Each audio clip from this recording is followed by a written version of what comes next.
In this video, I want to show you a tool that you might use in your class called Formative. You can find it at goformative.com. This is a tool for formative assessment, so it can be used in real time as your class is working on an assignment. You're able to track along what your students are doing, grade students, and give feedback as they're working along so that you can guide your students on what they need to work on and then figure out where you need to go next for your lesson. So I'm at goformative.com. I've logged in right here, and a couple of things that you'll need to do to actually get started is to add a class, which you're able to import straight from Google Classroom. If you would like, you could also search for some different pre-made ones from other teachers around the globe in the library. I'm going to use a pre-made one already called Archimedes Principles so that you can see some of the different question types and how you could set this up. So right here, there's an introductory video right here, so an embedded video that students can watch.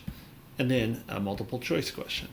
And in this question, they've been given just these 4 options. I could add some more options, and I can just select which one it is, and give it a point value, things like that. Next one is a short answer, and I could add incorrect answers here for auto grading, but I don't need to. Okay, another short answer, multiple choice, a couple more right here. Asking the students how they'll test their prediction, how they'll determine which ones are the most dense. And then eventually we get down to the actual experiment right here.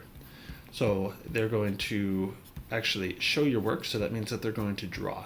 And on this one, we have added in this background right here. So we have added in this table for them to use. So they have the rock, they're going to do the mass of the rock, the volume that it takes, and then its density as well, showing their work.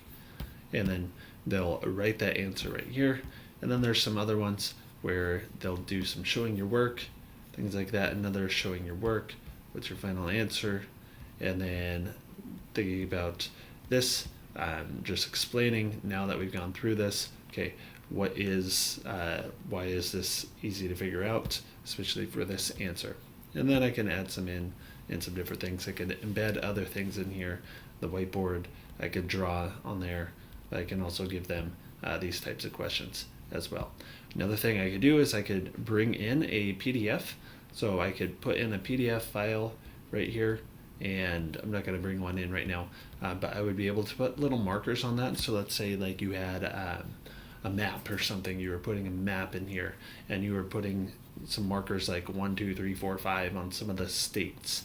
Well, you could have a question over on the side right here that would say identify number 1. Okay, so identify number 1. They would look on the map, they would see number 1's on California, so they would hopefully write California for the right answer. So it's kind of being able to use those maps. Let me show you what this looks like on a student's end, and then we'll look at it again from a teacher's perspective. So here's a student logged in right here. They see the video, they see this right here. I've added in some different answers right here, and now I'm working on this show your work. I've done one of these right here where I've done some math and so forth. So I'm seeing which questions I still have to answer right here and just working through it.